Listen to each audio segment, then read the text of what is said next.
So yun, what's up mga kapirata? Nandito tayo ngayon sa San Juan, Batangas. Nag-deliver ako ng helmet dito sa poblasyon sa San Juan, Batangas. So hindi ko na na-shoot. Yung dala kong helmet is Tech helmet. So ayan, si Garuda, update ko yan. Yan ang update niya yung kay Garuda. So ayan, pauwi na ako.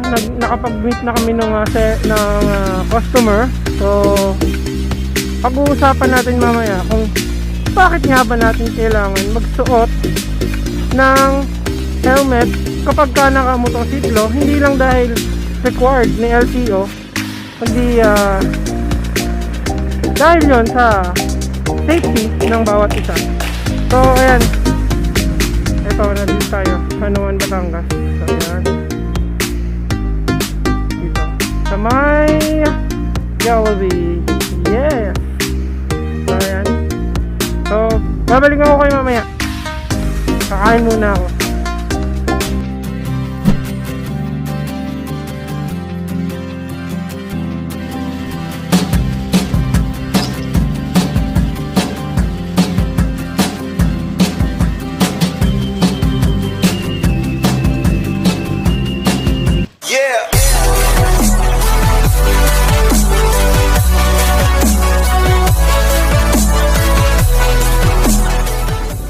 So yan mga kapirata,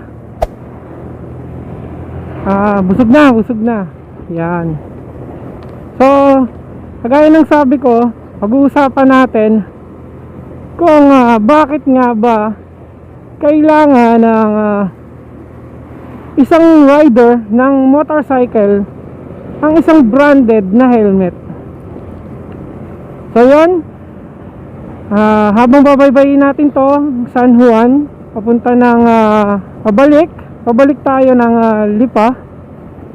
So pag-uusapan natin yun. So kung makikita nyo dito sa parte ng helmet, ayan, dito sa helmet ko, so buo, naka full face tayo. So yung sabi ko na ang full face helmet is maganda at required talaga ng LTO para sa mga driver ng helmet. So yung half face sa panahon ngayon na mayroong pandemya ay hindi muna na ginagrant ni LTO na suotin ng mga back rides natin for safety purposes dahil yung pandemya is airborne. Okay? So ngayon, dahil nga helmet na naman yung topic natin, una bakit nga ba may helmet? So yung helmet is ginawa siya para sa safety, sa endurance at comfortability ng mga driver ng helmet, kasi naked tayo sa daan, naka-naked tayo, nakalabas yung buong katawan natin sa sasakyan. So yung tanging protection sa mga katawan natin is itong helmet para sa ulo, itong mga ganitong pads, yan, at saka yung sa knee pads. So yung helmet, binuo siya para sa safety talaga. Yan. So marami pa rin naman na tao na hindi ganun kasanay ng nakasuot ng helmet. Ayan, shoutout sa inyo. At hindi nila naiisip kung gaano siya kahalaga sa isang driver ng motorcycle. Yun yung main point ng topic natin ngayon, yung safety.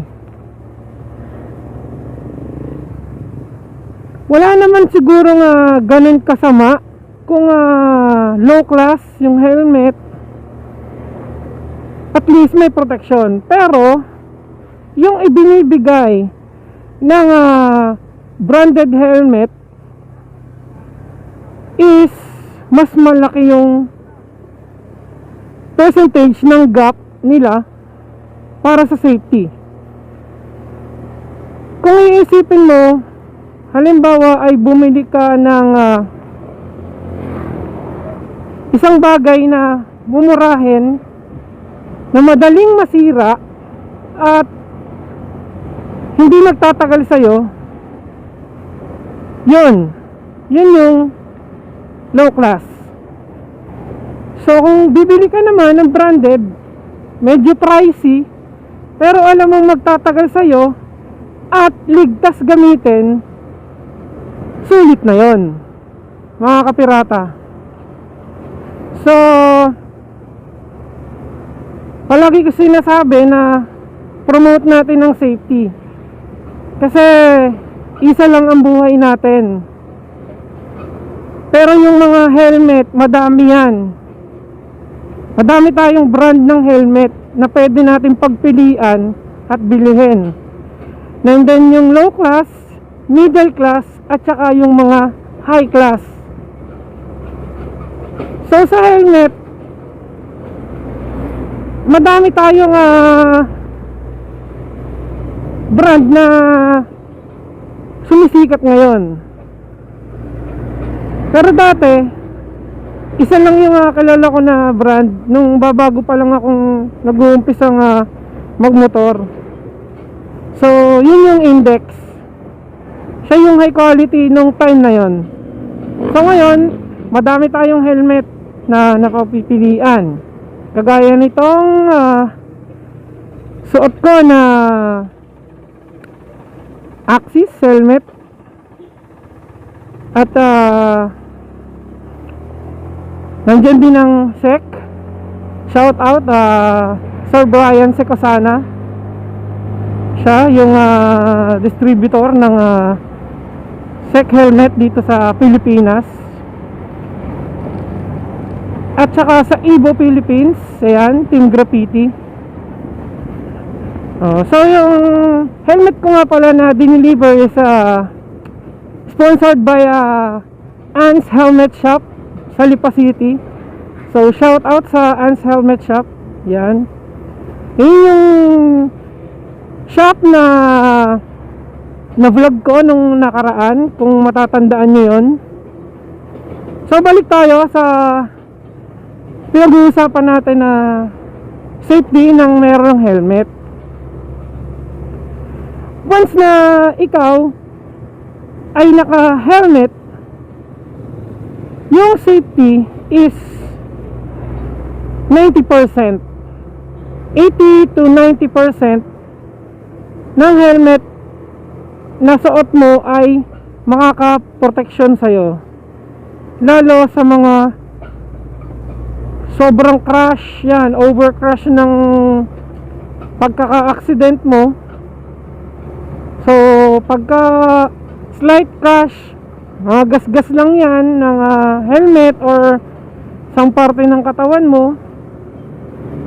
And kapag ka naman napunta tayo dun sa ayaw nating mangyari, sa heavy crash na accident, yun, dun mo masusubok talaga ang helmet, kung bakit nga ba talaga dapat may branded tayo na helmet na suot. Which is very good para makita ng mga tao na ano nga ba yung importansya niya. So ayun, kung ikaw alam mo yung importance ng pagsusuot ng helmet, huwag kang mahihiya na pagsabihan yung kapamilya mo, unang-una yung kapamilya mo, about sa benefits ng helmet, lalo pa kapag nahihilig silang lahat sa motor. So maraming paraan maraming paraan para bigyan sila ng paalala na please do wear your helmets. Mahal ko kayo, kaya sinasabi ko sa inyo to. Huwag tayong maghintay ng point na magsisisi pa tayo dahil yung aksidente hindi natin yan alam kung kailan yan darating. So hanggat maaari, i-reject nyo yung accident at bigyan nyo ng solusyon in case na maa-accident kayo. Proper attire while riding a motorcycle bike. Ayan yung masasabi ko. Safety, endurance, and comfort. Yan yung binibigay. Nandun na agad, kauna-unahan yung safety. Yung comfort, bonus na yun eh. Kasi, syempre, magsusuot ka ba ng helmet na hindi akma sa sukat ng iyong ulo? May mga sizes din kasi ang helmet. So, itong suot ko ng Axis Radical is large. So, yun yung fit para sa aking ulo. So, sa ibang brand, kanya-kanyang sizing. Pero iisa yung lumalabas na mga sukat. Kaya, mas maganda kung actual yung bibilihin yung helmet para masukat nyo at mabigay yung comfortability. So shoutout sa'yo kuya, hindi ka naka-helmet. So wala tayong magagawa doon. Alam naman niya siguro kung ano yung consequence just in case na ma-aksidente siya. At yun, sa endurance naman, ayun yung performance na pwedeng ibigay sa'yo ng helmet kung gaano siya katagal magagamit. So ayan, ganyan, very good yan, naka-helmet. So yun yung mga panag-uusapan na marami ang, syempre hindi naman tayo eksperto, may mga kokontra dahil may mainit daw, hindi daw komportable. Sabi ko nga, pumili kayo kung saan mag-fit yung budget nyo at kung saan komportable ang pakiramdam. One time mo lang naman gagastusin around 3,000 to 4,000 pesos. May middle class branded helmet ka na. Kaya huwag nyo titipidin yung sarili nyo sa safety. Mag-invest talaga tayo dito sa safety. So madaming bagay yung dapat isaalang-alang bago ka sumakay ng motorsiklo. Yung preparedness ng katawan mo, yung mental health ng katawan mo, yung focus ng mindset mo. Kagaya ng ginagawa ko, nakamotor ako, nagvo-vlog ako, pero yung focus ng mind ko is yung road na tinitake ko at saka yung mga sinusundan ko sa sasakyan. Wag nating kakalimutan yan. So madami talagang masasalang-alang dito sa pagsusuot ng helmet. Kaya hindi biro ang maaksidente. Mahirap. Hindi dahil sa ikaw ay masusugatan, masasaktan. Paano? What if nung na-aksidente ka, namatay ka? Sino ang kawawa? Akala mo ba ikaw yung kawawa? Hindi ikaw yung kawawa. Ang kawawa yung pamilya na maiiwan mo. Binata ka, na-aksidente ka, namatay ka. Sino ang mag-aasikaso sa'yo? Pamilya mo. may asawa ka, may anak ka, na-aksidente ka, sino ang kawawa?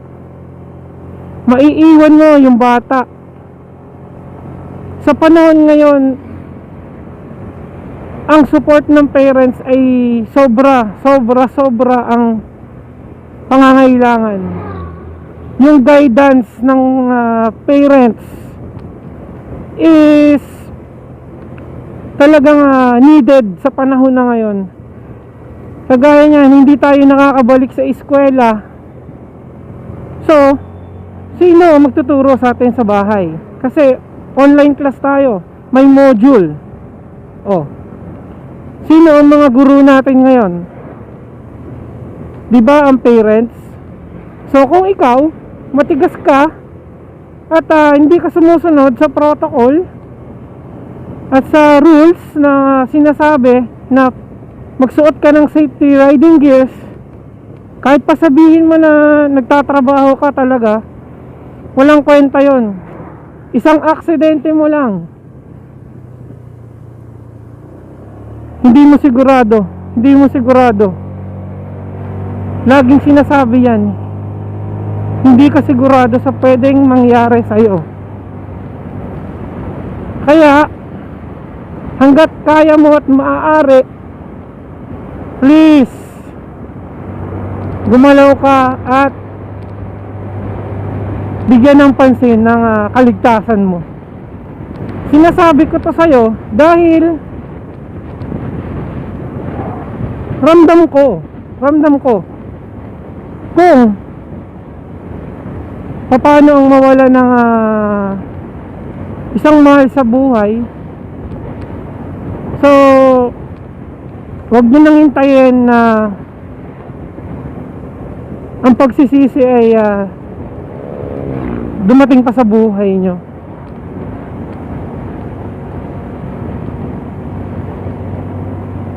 Hindi naman siya ganun kainit kapag kasuot.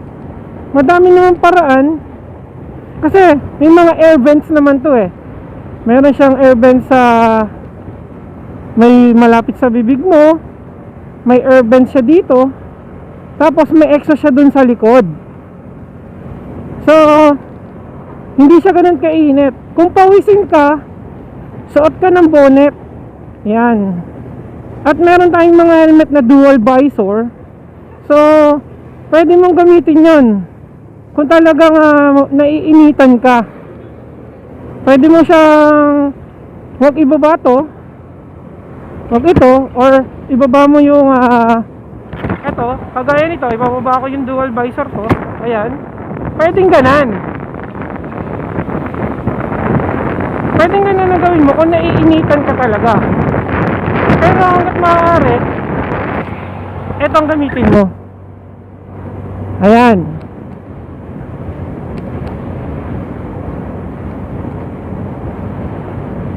Mas safe. Minsan kasi sa daan, may mga tumatalsik-talsik na bato. Dahil, syempre, may mga dumadaang iba, may mga maliliit na bato sa daan. So, pag tumalsik yun at sa mukha mo yung tumalsik at wala kang helmet, oh, hindi ka na aksidente nun dahil nabangga ka. Pero ang naging cause ng accident mo is yung hazard sa daan. Oo, maganda ang nakakapag-rides, nakakagala gamit ang motorsiklo. At yun, bonus na yun ng pagkakaroon ng motorcycle. Parang bisikleta, kapag kami malapit kang gustong puntahan, pwede yan. So ang pinapoint ko dito, huwag niyong i-disregard yung safety. Hindi maganda. Naghahanap buhay ka, nakamotor ka, wala kang helmet, makakauwi ka sa bahay mo, pero yung kinabukasan wala ka na namang helmet, hindi mo sigurado. sayang yung pinagpapaguran mo kung mapupunta lang din naman sa wala. Dahil ikaw lang yung naghahanap buhay, na aksidente ka,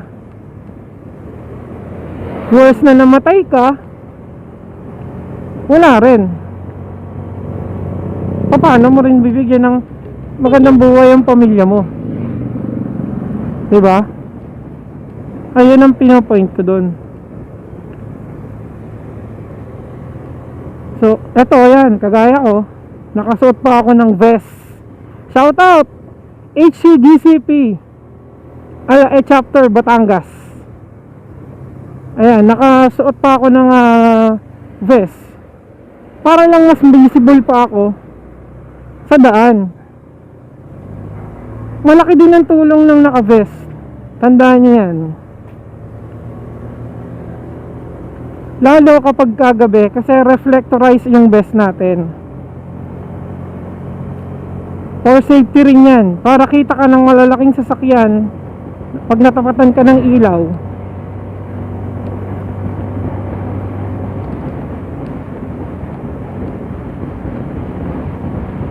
Yun,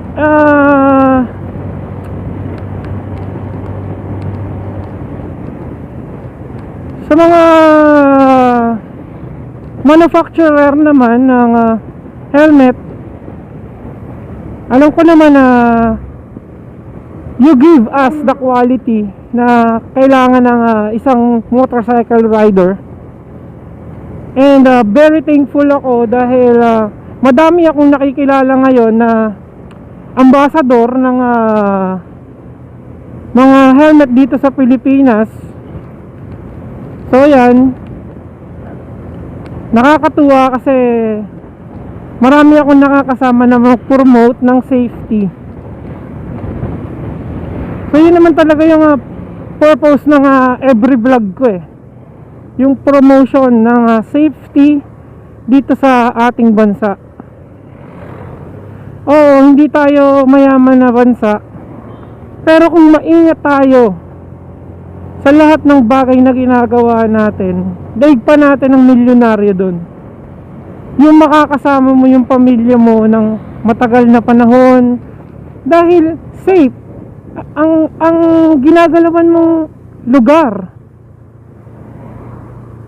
Yung wala kang iisipin na ma-aksidente ka, mapapahama ka. Ayun.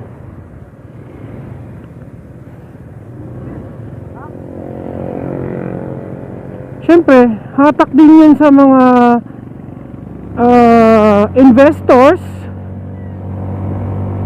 Hatak yon sa mga investors na magpunta sa Pilipinas. Dahil nakikita nila sa atin yung safety. Hindi ako magme-mention ng country na sobrang taas ng safety. Pero alam niyo naman na yon. Alam niyo na yon kung saan mga bansa mayroong ganon. So sana ang Pilipinas, dumating yung time na mapalista tayo doon sa sobrang taas ng safety nila. Parang wala kang aalalahanan kahit maglakad ka ng hating gabi dyan sa daan. Diba?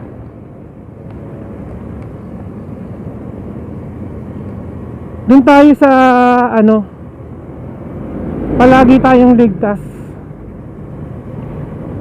Hindi natin yan na pagpapawalang bahala lang. Kasi syempre ako, mahal ko yung pamilya ko. Hindi na naman na lingid sa inyong lahat na may anak ako. Ayan, mahal ko yung anak ko. Kaya hindi talaga ako umaalis ng bahay, malapit malayo, nang wala akong suot na helmet. So ayan mga kapirata, nandito na tayo sa Rosario, Batangas. Ayan. So ayan. So ito mga kapirata, tingnan niyo yung safety ng mag-asawa na to. Oh, di ba? Ang laki ng safety nila. Naka knee pads, naka helmet, o di ba? Yun ang good example. Mahal nila yung isa't isa eh. Oh, mahal nila yung pamilya nila. Ayan oh, di ba? Kaya sana tularan din yung mga ganyan tao. Yung open sa pag-iisip na maganda para sa ating pamilya. Kasi there's no place like home. Ika nga. Nandun yung pamilya mo eh.